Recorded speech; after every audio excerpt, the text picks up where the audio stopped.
1922, Porto Alegre se torna cidade, com 12 mil habitantes. A matriz não concluída, o Palácio do Governo e a Santa Casa de Misericórdia eram os maiores edifícios da nova cidade. Este começo do século, né, foi de uma atividade em arquitetura, principalmente uma atividade colossal, enorme. Então, o prédio do município, o Palácio Municipal, Correio Telégrafo, Delegacia Fiscal e as faculdades de Engenharia, Direito e Medicina. Especialmente Direito, que é um dos prédios mais bonitos que tem em Porto Alegre. Assim foi o começo do século. Depois o desenvolvimento maior, começa já com a nova Segunda República, 1930, né, a Revolução, e começa também Porto Alegre a inchar pela vinda do pessoal do interior. Porto Alegre foi crescendo ao longo do século XIX, mas já desde 1794, Porto Alegre tinha sua primeira aula pública, hoje nós diríamos escola pública. E ao longo do século passado, Porto Alegre foi tendo aos poucos adaptações progressivas às suas necessidades urbanas. Por exemplo, o fornecimento de água, que é a primeira coisa vital. Evidentemente, a água do Guaíba, que é um dos fatores que levou os imigrantes a se mudarem das margens do antigo Rio Guaíba, que hoje ninguém mais sabe direito o que é. Em todo caso, se mudaram para ali exatamente em função disso. O abastecimento de água vinha do rio, mas, o que é muito importante, só em 1866 é que foi proibida a venda de água do Guaíba e começou o serviço de água encanada. O serviço de esgoto, ele foi mais antigo ainda num certo sentido, na medida que dependia do escravo. O escravo era a rede de esgotos da casa, posso dizer assim. Mas esgoto no sentido moderno da palavra só começa em 1913. E mais ainda, a iluminação pública. Em 1874 começa a iluminação a gás. No final do século XIX também começa o transporte público. Inicialmente era feito em calessas, hoje diríamos táxis. Aí depois aparece o bonde puxado a burro, balançando nos seus trilhos. Claro que mais tarde veio o bonde elétrico com os trilhos e que só foi desativado em 1972, que já é um fato da história recente. Também ligado a essa progressiva urbanização de Porto Alegre, e contando também a história dela, há a questão das fontes. Onde hoje a rua Jerônimo Coelho, por exemplo, havia fonte pública, onde se buscava água. Era uma outra forma de abastecimento de água. Claro que as fontes públicas perdem o sentido com a canalização da água. E esse local aqui, onde nós estamos agora, era o verdadeiro, digamos assim, cérebro de Porto Alegre. Por que eu estou dizendo isso? Porque aqui vocês têm, bem próximo, dirão vocês, a catedral. Mas ela não era assim. A antiga igreja de Nossa Senhora da Madre de Deus de Porto Alegre, da primeira freguesia, depois vila, depois cidade, era uma igreja em estilo barroco pobre. Hoje esse tremendo monumento que procura imitar o Renascimento italiano, com cúpula de Miguel Ângelo e tudo mais, embora a cúpula sem Miguel Ângelo. Palácio do Governo, que passou a ser esse que vocês conhecem hoje a partir do governo Borges de Medeiros. Havia uma antiga assembleia, que hoje é um prédio cor-de-rosa ao lado do Palácio Piratini. E na metade do século XIX, nós vamos ter também a construção do Teatro São Pedro. Quer dizer, aqui vai ser uma espécie de centro cultural, centro religioso, centro político, centro administrativo. E na frente, o Largo da Matriz. Vocês dirão, praça? Não. Antes das praças de Porto Alegre se chamarem praças, elas tinham o nome de largos. E o Largo da Matriz era todo cercado, com cerca de ferro. Quer dizer, algo que também não temos mais. Isso aí tudo pertence à história da formação de Porto Alegre como cidade. O hoje centenário Mercado Público foi inaugurado em 3 de outubro de 1869. Foi o primeiro prédio de alvenaria a ocupar um quarteirão inteiro. Outros prédios importantes contam a história da cidade. A Biblioteca Pública, o Teatro São Pedro, o Museu de Arte do Rio Grande do Sul, o Chalé da Praça 15, que data de 1885 e é, até hoje, um tradicional local da cidade.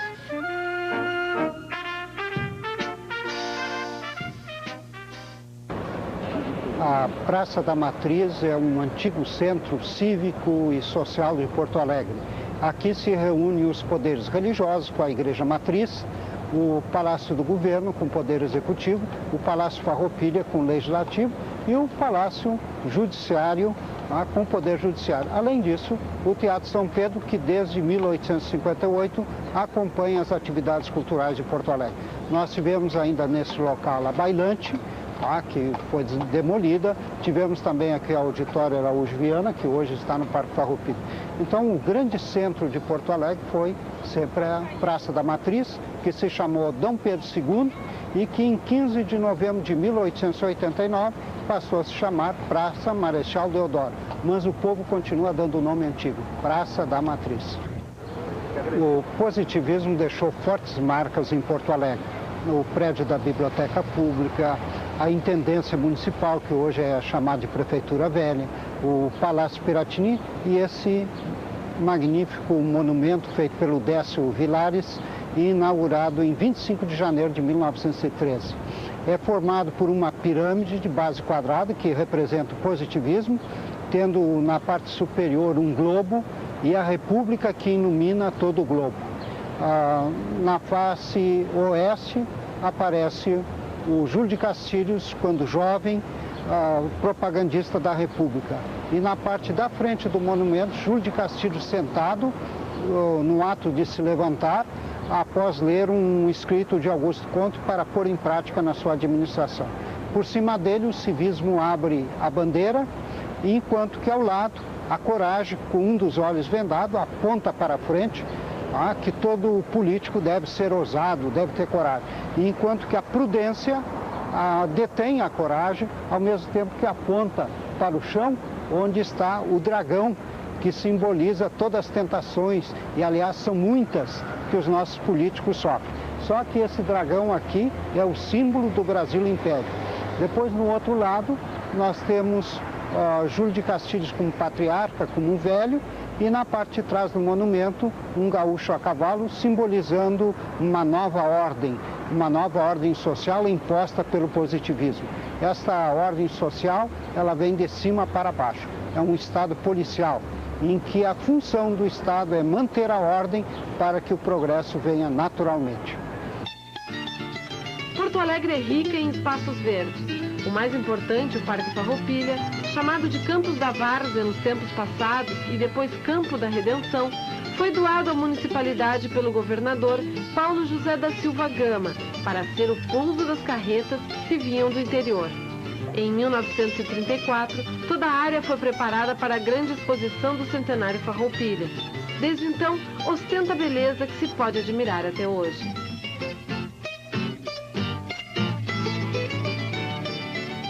Com a neblina nem dá para ver direito, mas lá vocês divisam mal e mal.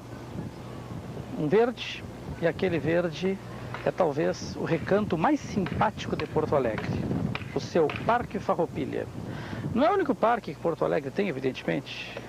Tem Parcão, tem o Parque Marinha do Brasil, que é próximo de onde nós estamos, mas sem dúvida o Parque Farroupilha é o mais simpático por uma razão muito simples. É o que tem mais tradição, é o que pertence à história de Porto Alegre, é o único que pertence à história de Porto Alegre. E como é que nasceu esse parque? Nasceu de uma doação. Em 1808, o então governador da capitania de Rio Grande de São Pedro, chamado Paulo Gama, doou aquilo que era então um terreno alagadiço para a Câmara, e assim Porto Alegre passou a incorporar também uma área que era chamada de Várzea do Portão, e depois passou a ser conhecida como Potreiro da Várzea. Potreiro, por quê? Por uma razão muito simples. As carretas que vinham a Porto Alegre tinham ali o seu ponto de estacionamento. Em 1826, Sua Majestade Dom Pedro I proibiu que aquela região que hoje vocês conhecem como Parque Farroupilha, que era Potreiro da Várzea, Dom Pedro I, repito, proibiu que aquela área fosse loteada e casas fossem construídas e ruas fossem feitas ali. Dom Pedro I, a ele devemos, portanto, a primeira defesa daquela região como um parque para a cidade que nascia. Ao longo do século XIX, houve muitas discussões na Câmara de Vereadores sobre o que fazer, como agir, o que fazer naquela área alagadiça. Discutiu-se muito isso aí. E uma das primeiras coisas que se decidiu era acabar com o alagado, era fazer um serviço de drenagem, foi a primeira coisa que se resolveu. E cerca de 1870, na parte, digamos assim, limite desse parque, vão surgir casas. E cerca de 1870, adivinha que nome passa a ter? O Potreiro da Várzea, Campo do Bonfim. Vai ter esse nome até 1884, quando passou a chamar-se Campo da Redenção. Depois, minha gente, em 1897, o intendente, naquele tempo não tinha prefeito, era intendente. O intendente José Montauri teve a ideia muito pouco brilhante, diga-se de passagem, de, olhem só vocês, transformar aquela região do Parque Farroupilha em ruas perfeitamente quadriculadas, pracinhas entre as ruas e casas no meio. Quer dizer, o nosso Parque Farroupilha ia, portanto, ser loteado. Mas a ideia não foi em frente. E aí o que aconteceu?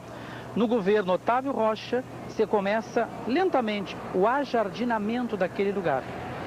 Mas só na década de 30 é que esse serviço de ajardinamento, assim se diz, pois só na década de 30 que esse serviço vai ser realmente posto em prática. Aí sim, vamos ter o quê? Toda a secagem do lugar, o nivelamento do terreno, aí bota o terreno em condições. O ano que isso foi feito, 34. Quem era o prefeito de Porto Alegre? Alberto Bins. Quem era o governador do estado do Rio Grande do Sul? Flores da Cunha. E naquele momento, pessoal, eles tinham um objetivo em vista, prático e imediato. Qual? Depois de 1934, viria o ano do centenário da Revolução Farroupilha. E de 20 de abril de 35 até 20 de dezembro de 35, houve uma gigantesca exposição do centenário Farroupilha naquele local. Então, todo o local foi, digamos assim, preparado para ser um lugar de luxo para essa exposição, que incluía pavilhões para a mostra de indústria, produtos pecuários, produtos agrícolas e produtos culturais. Um país estrangeiro teve ali também o seu pavilhão próprio, o Uruguai. Foi um ano de muita agitação. Valorizar a exposição Farroupilha era valorizar o próprio Rio Grande do Sul, por isso que essa exposição teve tanto significado. E ela foi decisiva até para a criação do nome, Parque Farroupilha, porque em 19 de setembro de 35, finalmente, por um decreto, o Campo da Redenção toma o nome de Parque Farroupilha. E depois que terminou a exposição, em dezembro, começou um rápido processo de arborização do lugar. Ali começaram a fazer lagos e piscinas, inclusive. Mas vejam, é tudo de 35 para cá. Aquelas árvores que vocês enxergam ali, elas não faziam parte do panorama original, porque eu disse, era uma zona alagadiça. Elas só vão, na verdade, aparecer na história de Parque Farroupilha, portanto, só entre 35 e 40. Lá pela década de 40 se completa o processo de arborização e vocês passam a ter o Parque Farroupilha tal como vocês têm hoje.